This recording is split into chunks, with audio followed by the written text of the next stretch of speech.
Bienvenue à tous. On est ravis d'être avec vous aujourd'hui. C'est un événement qui se passe jusque-là très bien, je pense. On va essayer de continuer sur cette volée-là. On va vous parler d'IA. Tout le monde en parle et on s'est dit, nous aussi. L'IA peut être vue comme une source de pouvoir important par rapport aux problématiques de changement climatique. Mais on va aussi voir que l'IA vient avec énormément de risques et de limites. On va en parler et on va voir aussi comment est-ce que potentiellement on peut mettre en place au sein de nos entreprises une gouvernance qui va nous permettre de limiter ces risques.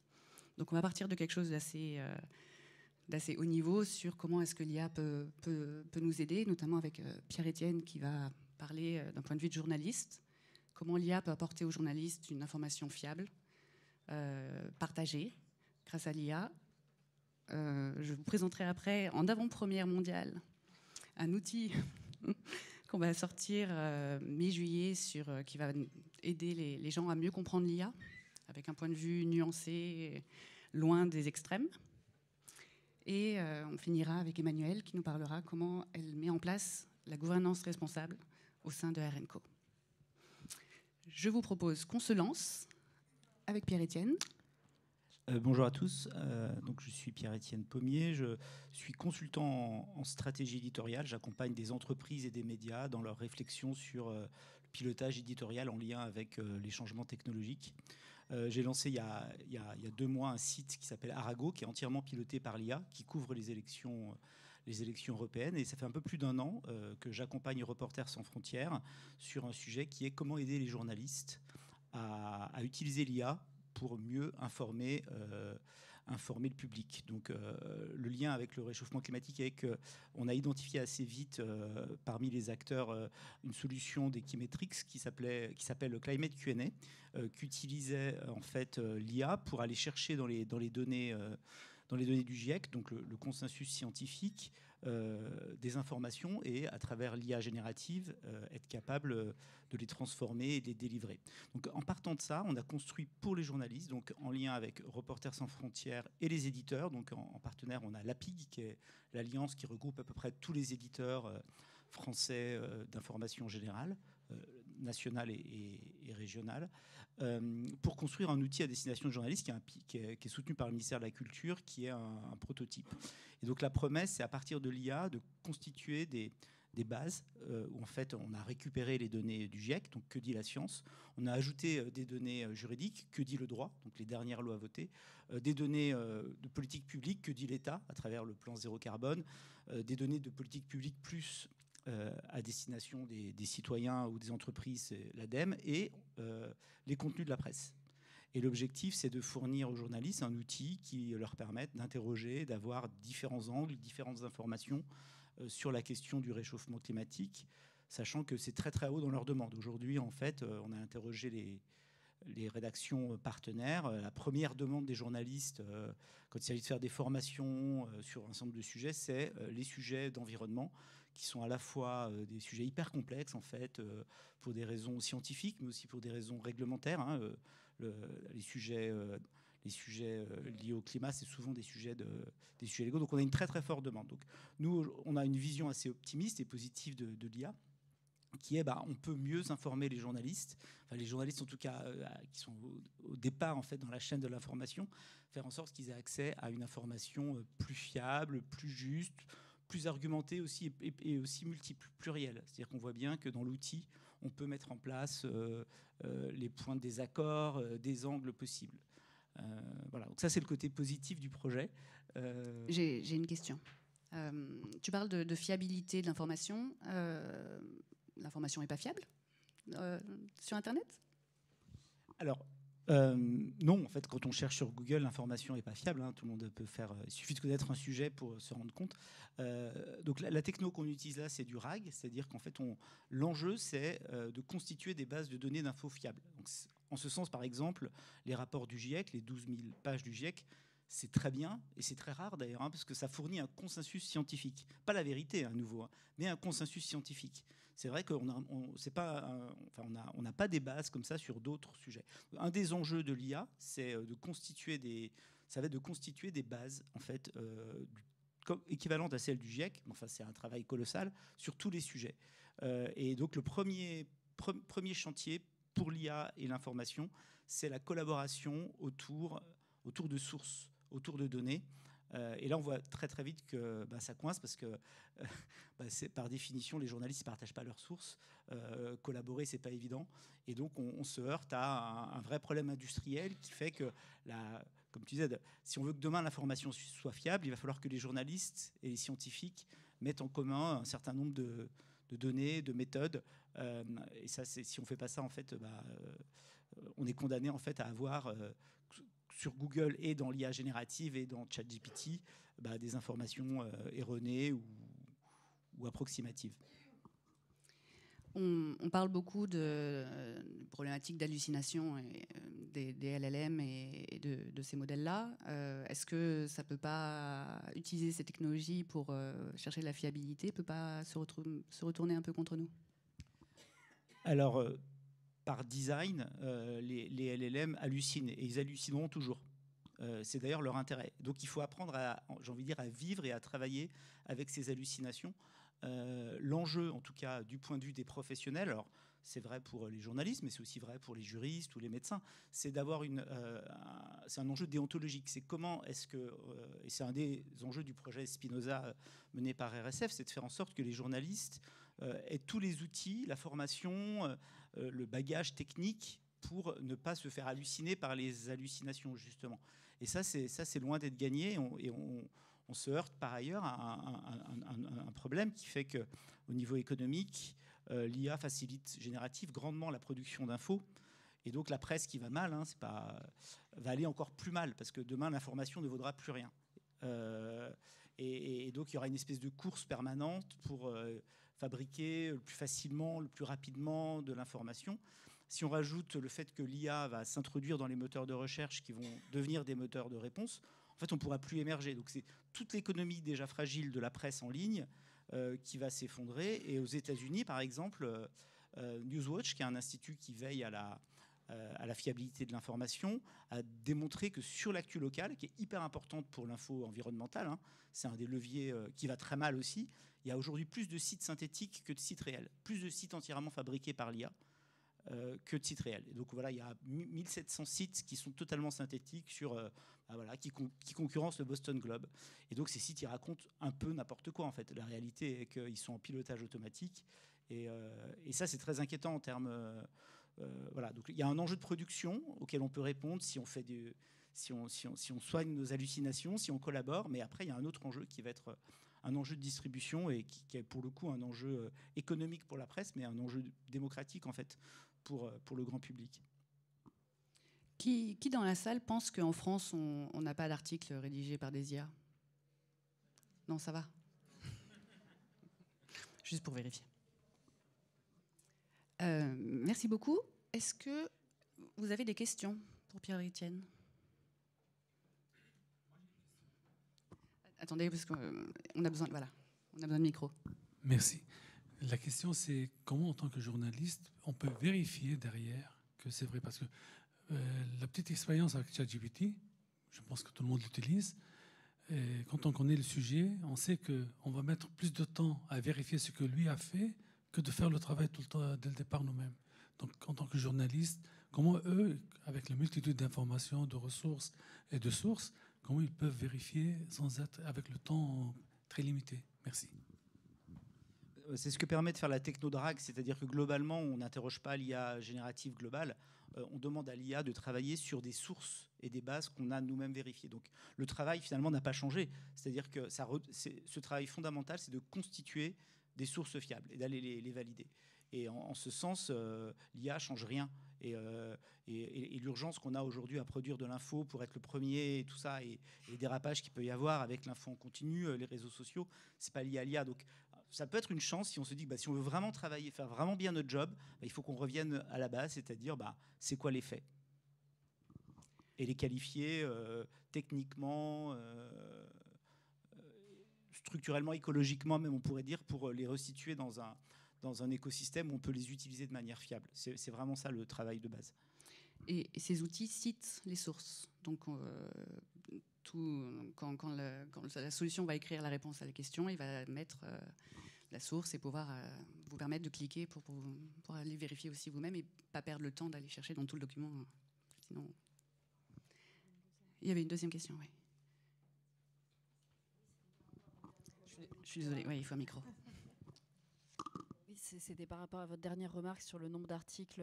Voilà, si on sait, voilà, est-ce que certains articles sont générés automatiquement? Alors j'imagine que oui, mais en termes de proportion, et notamment parmi les médias un peu mainstream, je sais pas, les publications type voilà, Les Échos, Le Monde, Le Figaro, vous avez une statistique sur combien sont générés via l'IA? Alors il y a des chartes dans toutes les rédactions maintenant sur qu'est-ce qu'on peut faire, qu'est-ce qu'on ne peut pas faire. Aujourd'hui, plus de la moitié des articles que vous voyez, en tout cas sur les réseaux sociaux, sont générés par des robots, en fait, déjà. Donc quand vous lisez Les Échos, non.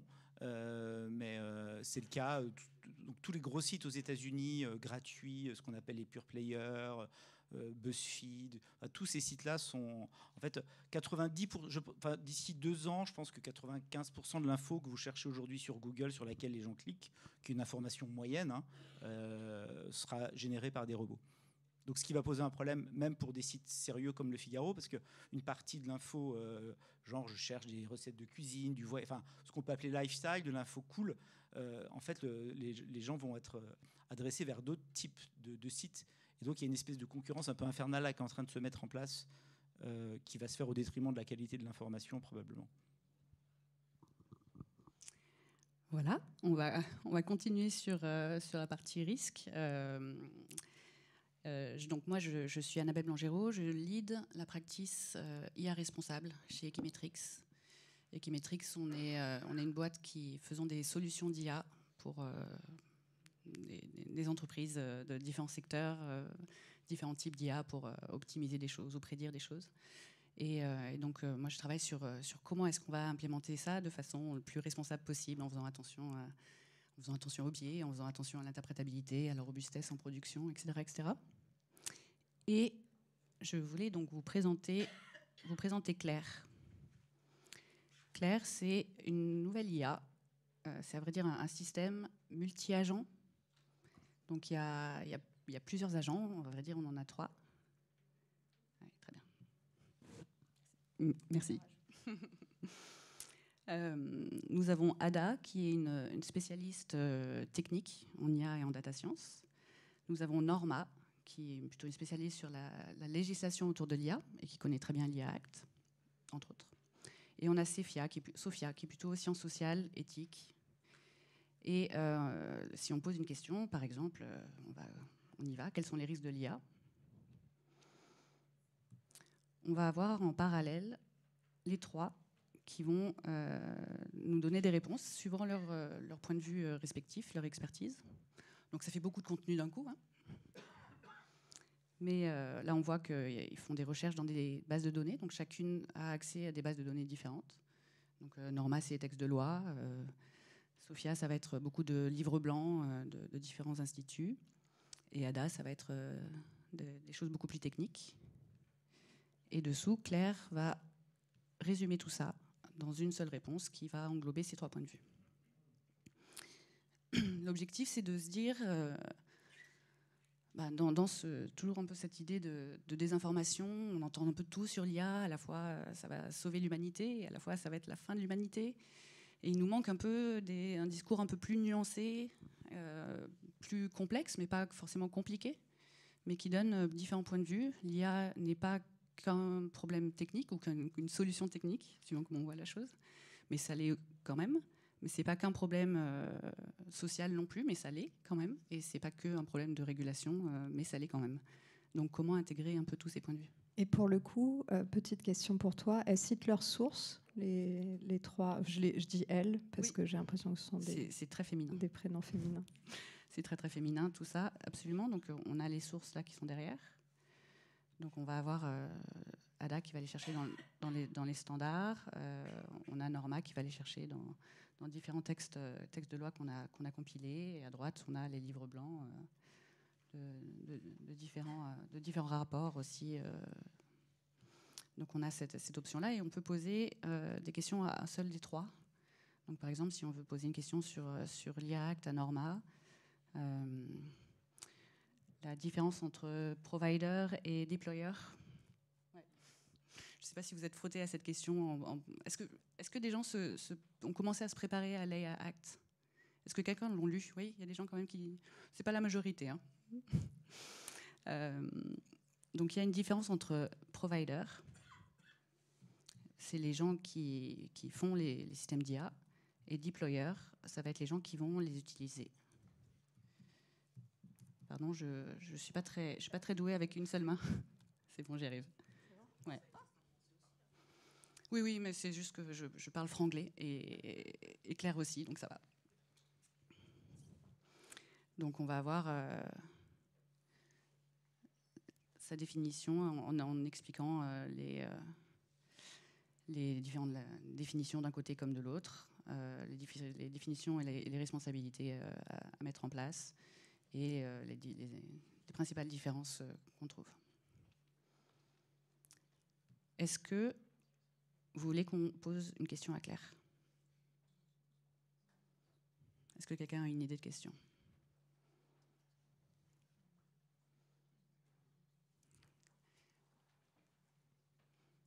Peut-être que tu peux le dire et je la répète.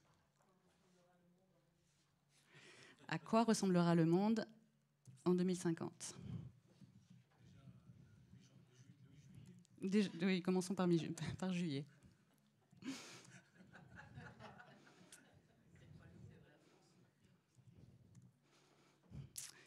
Est-ce qu'on a une influence mondiale? Donc ils sont... Elles ne peuvent que parler d'IA. Par rapport à l'IA. Au début, j'avais demandé pour pouvoir avoir des recettes de cuisine, mais en fait, on s'est dit que c'était pas... qu'il y avait d'autres sites pour ça. Alors... Donc, on va avoir une modification de société dans différents... C'est assez verbeux. Peut-être qu'il faudrait une autre IA supplémentaire pour résumer ce que Claire dit. Donc, tout ça va être très transformé. Les systèmes d'IA seront omniprésents, automatisant des tâches complexes dans les domaines tels que la santé, l'éducation, services publics. Assistants virtuels, maisons intelligentes, véhicules autonomes deviendront courants, rendant la vie quotidienne plus efficace et connectée. Médecine personnalisée, capacité par analyse des mégadonnées. Cependant, cette prolifération de données soulèvera des questions cruciales de sécurité de vie privée, nécessitant des protocoles avancés pour protéger les informations sensibles. Donc du coup, voilà, on parle des cadres. Donc chacun donne, on retrouve les trois aspects: l'aspect technologique, l'aspect réglementaire et l'aspect implication sociale. Donc les implications sociales et éthiques seront profondes, transformer le marché du travail, politique de reconversion, de formation des travailleurs. Voilà. Donc, essayer toujours de donner les choses nuancées. Ce qu'on a tendance à entendre dans le paysage actuel, soit des gens qui sont vraiment pour, et soit des gens qui sont vraiment contre. Mais voilà, il y a un entre-deux. Il y a des choses bien, il y a des choses moins bien, et il y a des choses à mettre en place. Je trouve que c'est un bon exemple d'application éditoriale de l'IA. C'est-à-dire que ça, c'est le genre de dossier qu'on aurait pu lire dans l'Express, où un journaliste aurait bossé pendant une semaine pour dire le monde en 2050. Donc c'est un peu flippant de voir que finalement, ça peut être fait en 2 secondes avec une IA, et que c'est plutôt pas mal fait. Alors après, ça nécessite, on peut un peu le retravailler, mais on voit vraiment la puissance prédictive même, et voilà. Donc, sachant que tout ça va un peu s'améliorer à la marge, c'est assez puissant comme démo. Tout à fait, mais ça c'est pas l'IA qui a non plus inventé, c'est des choses, des rapports du ministère, des choses d'experts qui ont donné. C'est aussi basé, tout à fait. Tout à fait.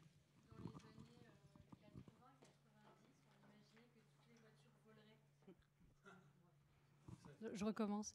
Dans les années 70-80, on imaginait qu'aujourd'hui, les voitures voleraient, et ça n'est pas le cas. Si nous avions eu la force de l'IA à l'époque, elle nous aurait dit que les voitures voleraient. mais elles ne volent pas en réalité. Il y a les premiers taxis volants qui arrivent. Certes, Ouais. le Non, rêve, tout à fait. le Ils rêve arrivent nous quand pousse. même depuis 5 ans. Hein. Non, mais là vraiment. Ouais. Si, c'est Boston où ils commencent. Ouais. Si, ils arrivent vraiment. Après, ils arrivent aux États-Unis. Est-ce qu'on va les accepter en France? C'est aussi encore. Tout à fait. Le monde de la prédiction est toujours difficile à faire. On voit quand même que les choses s'accélèrent à une vitesse qui est assez effrayante à l'heure actuelle. Les humanoïdes, c'est vrai qu'on en parle depuis longtemps. Maintenant, c'est après-demain. On y est vraiment. On a 20-30 ans de retard par rapport aux années 90, mais... On va même se baigner dans la Seine, il paraît, alors que c'était déjà promis depuis les années 80. J'ai une question sur les sources. Pardon, excuse-moi. Ouais. On a vu tout à l'heure que quand il y avait des sources qui faisaient consensus, comme celle du GIEC, c'était une chance. Comment vous faites pour des sujets, justement, où il faut sélectionner ces sources? Est-ce que vous avez organisé un comité éditorial voilà. C'est une très bonne question. La réponse pour l'instant est non. On part vraiment sur l'idée d'avoir quelque chose de très évolutif et le plus responsable possible. Donc il va y avoir les sources exhaustives qui ont fourni, qui servent là derrière, en expliquant pourquoi est-ce qu'on a le droit de l'utiliser. Soit c'est une licence ouverte, soit c'est un document public, soit on a demandé l'autorisation explicite. Et on a essayé d'avoir des sources assez variées au maximum. La partie réglementaire, c'était pas très compliqué. Le reste, les plus. C'est un point de vue biaisé quand même aussi. Mais l'idée, c'est de pouvoir avoir du feedback des gens qui vont regarder cette liste et potentiellement nous proposer les choses qui y manqueraient. On va être très, très, très ouvert au retour. Donc ma question, c'est par rapport aux trois, Ada, Sophia et Norma, ça c'est des LLM, j'imagine. Donc ils vont se mettre à jour automatiquement tout le temps avec les sources que vous allez mettre en contact. Est-ce que vous avez étudié un peu l'impact carbone, l'impact énergie, parce qu'ils vont travailler tout le temps pour ça? Merci. Tout à fait. Donc ça fait partie des choses responsables qu'on veut mettre dans l'outil. Ça va être une calculette, un tracker de consommation énergétique qui va aller derrière, qui a été développé par Data for Good. Donc ça, c'est en cours d'implémentation et ça sera intégré avant la sortie mi-juillet. Les LLM ne tournent pas pour actualiser les sources. Les sources sont mises dans des bases vectorielles. Donc là, la vectorisation se fait une fois à chaque fois qu'on rajoute des nouvelles sources. Le LLM, par contre, il tourne quand on lui pose des questions.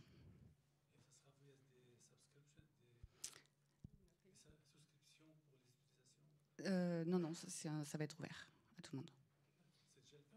Mi-juillet.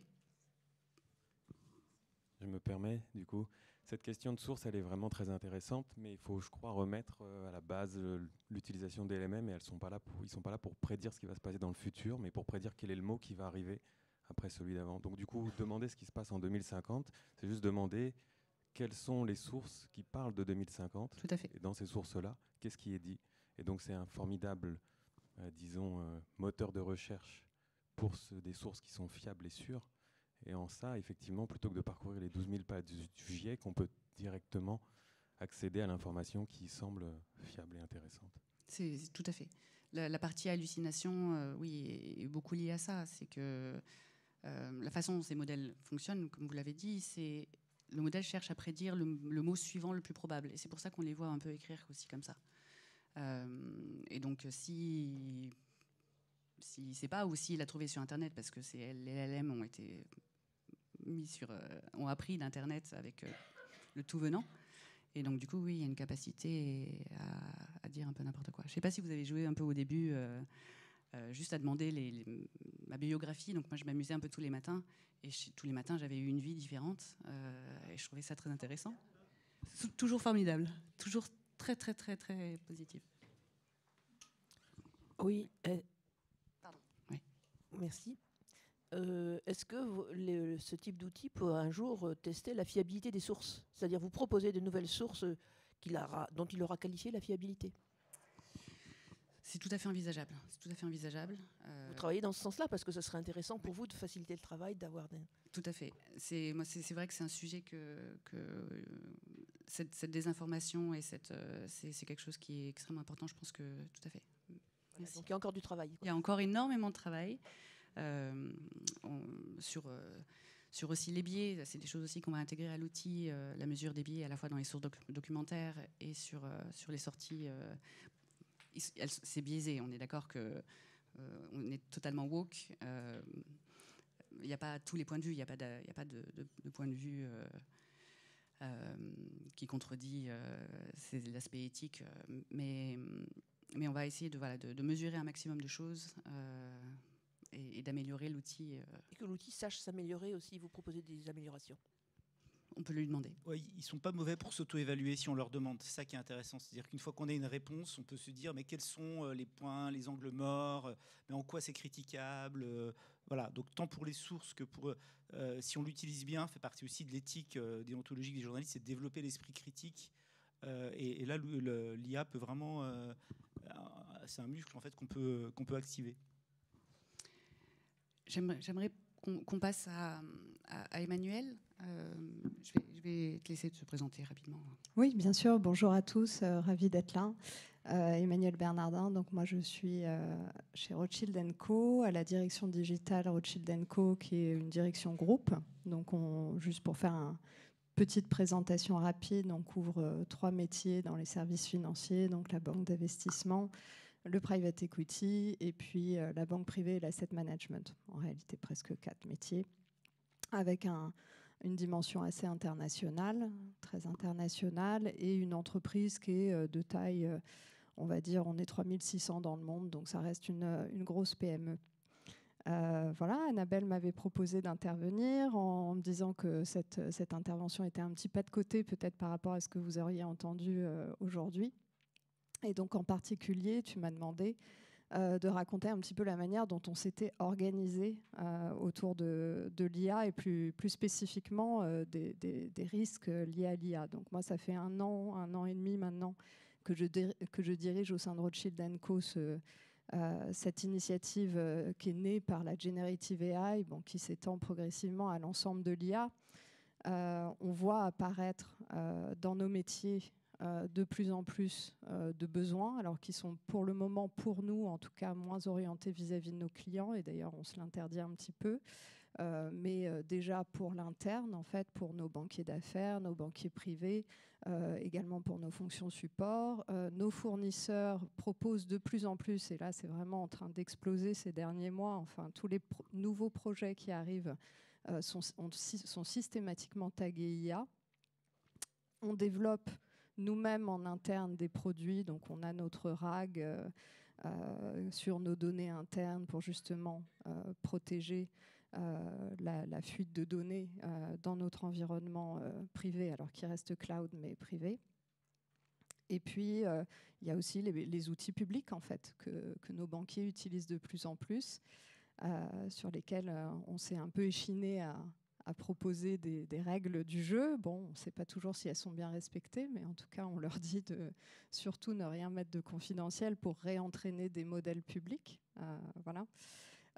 Et donc, du coup, ce sujet de l'IA, et puis en parallèle, l'arrivée de l'AI Act nous oblige un petit peu à repenser notre approche des risques autour de ces sujets-là. Tout à fait. Et du coup... Tout à fait. Tout à fait. Et du coup, disclaimer, on travaille ensemble sur cette partie IA responsable, voilà. Mais tu veux bien expliquer ce qu'on fait sur... Bien sûr. Alors moi, je vais être vraiment très pratico-pratique là cet après-midi. J'espère que ça intéressera certains d'entre vous. Vous avez peut-être commencé à vous poser ces questions-là dans votre organisation. Donc ce que je trouve intéressant, et notamment pour rebondir avec Claire, c'est que les différents robots qui sont au service de Claire, finalement, sont spécialisés, un sur le juridique, un plutôt sur la tech, etc. Et en fait, c'est, je pense, l'une des difficultés d'organisation autour de ce sujet de Responsible AI, c'est de rassembler plusieurs compétences. Donc, nous, on a mis en place ce qu'on a appelé un Responsible AI Working Group, donc un groupe de travail Responsible AI, mais effectivement, comme nous avons beaucoup d'anglais dans le groupe, tout ça est fait en anglais, autour duquel vont être présentés Information Security, donc la sécurité de l'information, les RSSI, souvent en français, la partie Legal and Compliance, le digital, digital et data, et puis également toute la partie IT, architecture, puisque pour nous, c'est une importance qu'eux puissent regarder la manière dont les produits ont été mis en place. Donc on a commencé à se réunir avec ce groupe-là. On travaille depuis 6 mois dans cette configuration, à essayer de comprendre finalement comment l'AI Act va nous impacter à un moment donné, puisque donc, il a été signé en mars et les décrets d'application sont attendus d'ici 6 à 18 mois, on va dire, selon les filières métiers. On sait que souvent, nous, dans la finance, on est quand même relativement impacté par ces décrets d'application. Ça nous ajoute des contraintes de mise en sécurité, de suivi des risques qui sont importants. Nous sommes nous-mêmes une entreprise relativement adverse au risque. À titre d'exemple, voilà, si vous utilisez Teams, chez nous, le chat-in meetings n'est pas activé parce que considéré comme étant un risque trop important. Donc vous voyez un petit peu voilà, l'échelle d'acceptation du risque que nous avons. Donc on s'est mis un petit peu en ordre de bataille et la question était de se dire finalement comment est-ce qu'on fait pour ne pas rendre ce processus trop lourd, hein, et pour autant d'en sortir quelque chose et d'apprendre, puisque la réalité c'est qu'en fait on n'a pas les compétences encore aujourd'hui, et donc ça c'est un des deuxièmes défis. On n'a pas les compétences en interne pour réellement évaluer ces aspects Responsible AI. Donc, on a fait l'analyse collective avec ce petit groupe et avec l'appui d'Annabelle des critères qu'il allait être important de regarder, des nouveaux risques que cela créait. Nous sommes arrivés à une grille de 8 risques qui sont, alors ça on peut peut-être montrer un petit peu ce à quoi on est arrivé, comme ça vous les aurez en tête, qui sont très en ligne avec ce qui est indiqué dans l'AI Act pour ceux qui l'ont déjà regardé, auxquels nous avons ajouté, donc il y en a 7 qui sont directement dérivés de l'AI Act et auxquels nous avons tenu à ajouter un critère environnemental qu'on a encore du mal à évaluer, pour être honnête. Oui, on a du mal à définir quel est le minimum requirement, qu'est-ce qu'on demande vraiment quand on évalue des produits. C'est pas évident. Non, absolument, absolument. Et effectivement, pour chacun de ces critères, en revanche, nous avons défini une grille par laquelle tous les projets qui ont été identifiés comme ayant une composante IA doivent passer et doivent assurer un minimum de gages. Donc c'est ce que, Annabelle, tu mentionnais, les minimum requirements. Donc typiquement, sur la partie accountability, on va attendre qu'il y ait une personne clairement identifiée chez nous. Celui-là, à la limite, j'ai envie de dire, il est presque facile. Sur la partie transparence, et je pense que ça fait aussi écho à ce qu'on disait sur l'importance de la qualité des sources, sur la partie transparence, on voit bien que ces modèles d'IA générative nous posent problème aujourd'hui, hein, puisque le plus utilisé, donc, soit directement par nos banquiers, soit même par les différents fournisseurs que nous avons, reste GPT, dont la vérification des sources est par essence extrêmement opaque. Donc là-dessus, voilà, on a mis en regard de ça des risques à surveiller dans le temps, qui seront de la responsabilité des différents métiers en fait, qui l'utiliseront. Et ce Responsible AI Working Group continuera de suivre l'évolution de ces risques dans le temps. Je trouve qu'il y a un autre sujet qu'on a du mal à craquer, c'est la partie copyright et, absolument. Et intelligence. Oui, absolument. Alors IP, là aussi. Et donc c'est là où on voit bien qu'on fait appel à différentes compétences aussi, parce que la partie propriété intellectuelle, qui est un des sujets importants pour nous, là, parce que derrière c'est vraiment une question d'image de marque. On ne peut pas se permettre d'aller utiliser de la propriété intellectuelle qui n'est pas la nôtre sans la mentionner. Et donc l'endroit où cela nous pose le plus de problèmes aujourd'hui, je pense, ce sont les images, puisqu'en fait il y a un corpus légal qui est très très important, qui a été élaboré sur la question du copyright des images. Et effectivement, quand on utilise DALL-E, on ne sait pas du tout si on n'est pas dans un risque de plagiat en fait, d'une image qui aurait été utilisée sans avoir été identifiée comme appartenant à son propriétaire initial. Et à l'inverse, si vous allez sur par exemple, Getty Images a mis en place un LLM en fait, sur la base d'images, là pour le coup copyrightées, ils ont acheté les droits, etc. Et alors malheureusement, c'est-à-dire que c'est tout le problème, quand on revient sur une base beaucoup plus restreinte, on a aussi une proposition qui est plus pauvre et qui est moins satisfaisante pour nos utilisateurs. Donc voilà, donc c'est tout cet équilibre qu'il faut que l'on trouve entre ce que l'on autorise, ne pas non plus tirer une balle dans le pied là où nos concurrents vont, eux, peut-être utiliser ces éléments-là, et en même temps on prend ces risques très au sérieux. Si vous avez des questions, n'attendez pas forcément la fin. Merci. Alors moi je viens du monde de la tech, ça fait longtemps que j'y suis, et j'arrive sur la RSE. Et quand on voit les régulations qui arrivent en Europe et donc en France avec la CS3D, on sait qu'on aura besoin de l'intelligence artificielle, puisque les ressources vont être très demanding. Et on va tous se retrouver, je pense, nombreux d'entre nous, à devoir investir dans des plateformes qui vont fonctionner grâce à l'AI. Et comment choisir la bonne avec le bon label? Ou y aura-t-il des labels, des certifications qui vont nous aider à bien choisir les bons outils? Alors, la Commission a dit qu'elle labelliserait finalement les modèles eux-mêmes. Donc après, les fournisseurs pourront se targuer d'avoir ce label. La question, c'est l'horizon de temps déjà auquel ça va arriver. Et puis après, je pense que sur CSDR, il y a le sujet du type de modèle qu'on utilise. C'est-à-dire là, effectivement, les difficultés qu'on rencontre, elles sont vraiment sur l'IA générative. Ce ne sera pas nécessairement uniquement de l'IA générative. Ça pourrait être de l'IA, on va dire, entre guillemets, plus traditionnelle, qui là, on est beaucoup plus habitué à regarder finalement l'évolution du modèle dans le temps, de sa performance, etc. C'est moins problématique, j'ai envie de dire, d'un point de vue... Oui, tout à fait.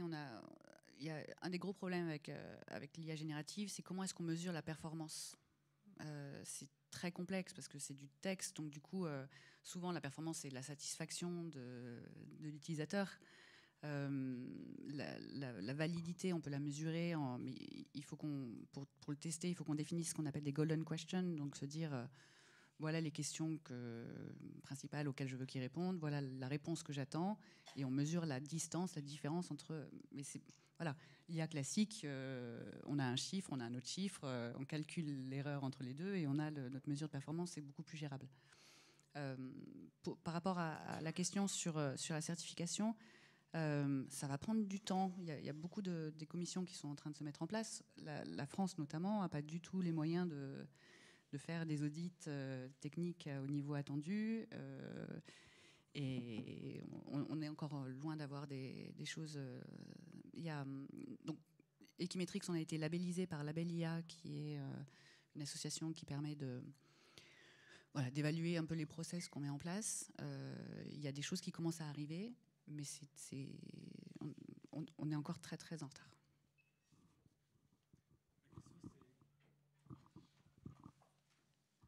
Merci. Vous avez mis ça en place chez vous. Est-ce que vous avez rencontré des résistances à l'utilisation? Alors, de plusieurs ordres, oui, c'est une très bonne question. Je pense que... Et ça va peut-être être ça va résonner peut-être auprès de certains. C'est-à-dire que d'un côté, on va rencontrer une résistance auprès de ceux qui déjà se plaignent d'avoir une organisation trop processée, avec trop de contrôle, et qui vont nous dire mais attendez, là, vous nous mettez encore des nouveaux risques à contrôler. Est-ce qu'on en a vraiment besoin? Donc d'où l'importance pour nous de faire en sorte que ce soit le plus intégré possible dans nos processus existants. Alors, je vais peut-être pas passer en détail notre processus existant, mais en gros, voilà, on a déjà encore une fois, comme on est une société qui est quand même de taille raisonnable, tous les projets du groupe passent par une même instance. Donc, c'est à cet endroit-là que sont identifiés si les projets ont une composante IA significative, et c'est à ce moment-là qu'ils reviennent dans notre petit working group. Et donc, nous, on se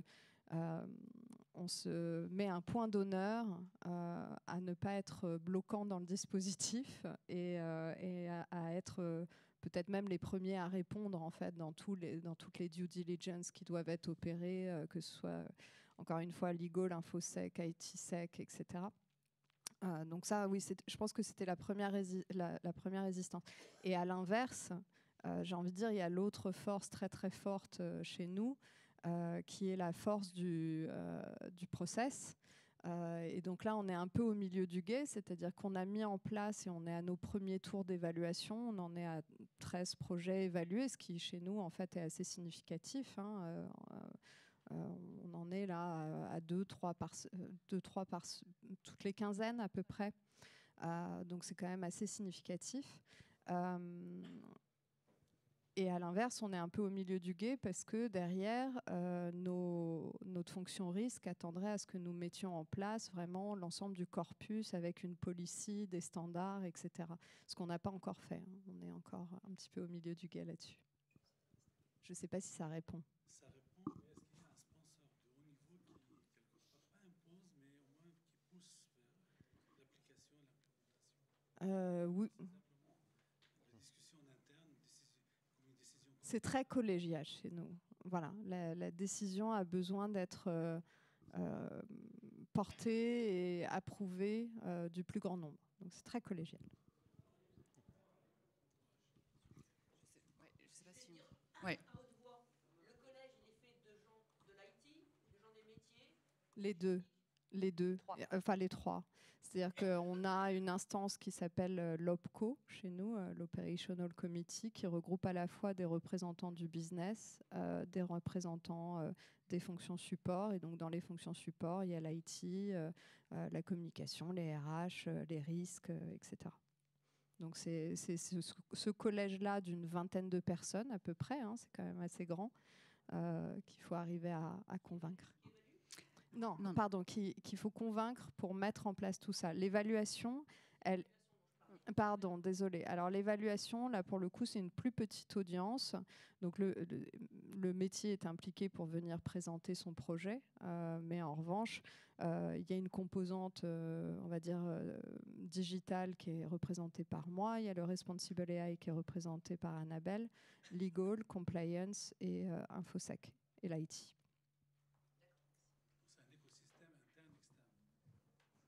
Externe pour l'instant, l'idée, c'est pas que je reste... mais que... On ne sait pas. Ouais. Je me permets. Juste un petit peu en amont, vous évoquiez le fait que ça soit compliqué aujourd'hui de recruter les bonnes personnes qui ont les bonnes compétences sur ce sujet-là, qui est, avec des grands guillemets, nouveau, mais beaucoup plus sur la gymnastique d'esprit et arriver à se projeter entre le terrain et la partie tech. Et je dirais, comment vous faites pour gérer le plus gros défi qui est que, en fait, le vrai manque de compétences, c'est côté recrutement là-dedans. Il y a peu de personnes qui ont le recul et l'expérience de recruter ce type de personnes-là. Alors les 2 points sont très très valides. Les 2 points sont très bons. C'est là où en fait s'appuyer aussi sur de l'expertise externe nous aide, y compris dans les mouvements de recrutement. C'est-à-dire qu'on peut s'appuyer sur là en l'espèce notre partenaire Equimetrix pour nous aider à accélérer un peu sur ces aspects-là. Mais les 2 points sont très bons. Il y a le manque de compétences en interne. Tout de même, je ne dis pas que le sujet est nouveau.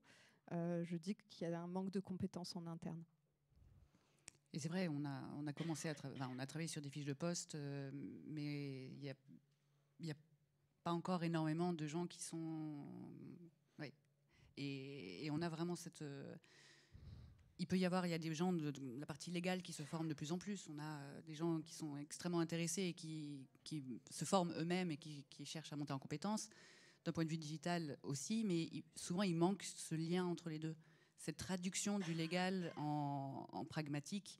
Parce que si on dit il faut mesurer les biais, c'est pas le légal qui va... Enfin, voilà. Donc, qu'est-ce que ça veut dire qu'il faut vérifier qu'il n'y a pas de biais? Comment est-ce qu'on traduit ça en contrôle technique?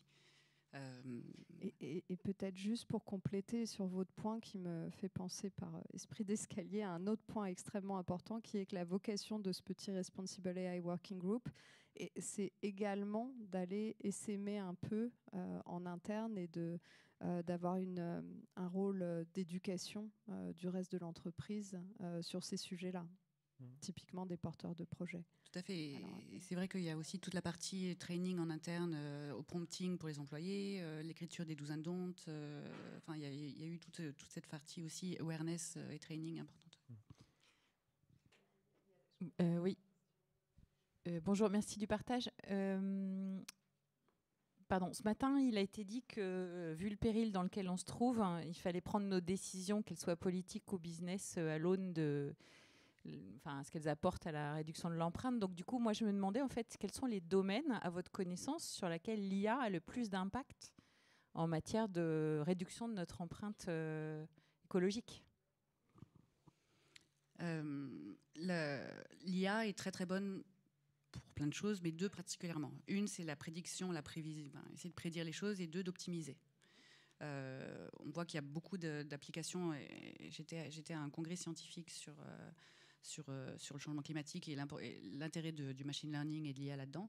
Et c'est vrai qu'on a des modèles qui sont de plus en plus avancés sur la prédiction de ce qui va se passer et qui potentiellement vont aider les politiques publiques à s'y préparer au mieux. Le deuxième, c'est l'optimisation. Donc essayer d'optimiser un maximum de choses, que ce soit la logistique, que ce soit toute la consommation énergétique des bâtiments, de tout. On peut optimiser énormément de choses.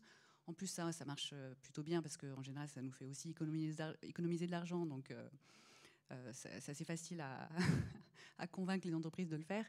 Mais il y a encore énormément de choses qu'on peut optimiser. On n'est pas du tout optimisé comme pays.